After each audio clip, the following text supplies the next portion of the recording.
భార్య వెనక ముందులాడు వేళ వెన్ను తట్టిన భార్య వైతివి.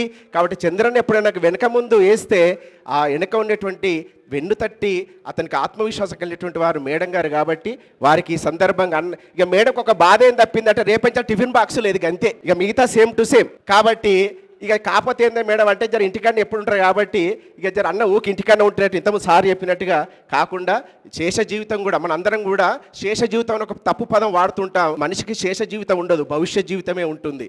కాబట్టి ఆ భవిష్య జీవితం అంతా కూడా ఏ విధంగా మరి వాళ్ళు ఇంకా కూడా అంటే ఆది దంపతుల్లాగా మన పార్వతీ పరమేశ్వరులు అంటుంటాం, అట్లాంటి ఒక అన్యోన్యతను ఉండి ఉండేటువంటి భవిష్య జీవితం కూడా బాగా ఉండాలని ఇక్కడ వేదిక మా మేడం గారి చూడ మాట చెప్పుకోవాలి.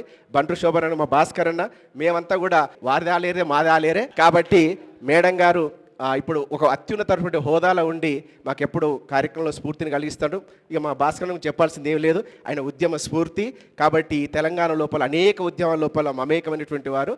వారికి గౌరవ ప్రిన్సిపాల్ గారికి మీ అందరికీ ధన్యవాదాలు తెలుసుకుంటూ సెలవు తీసుకుంటాం. Thank you.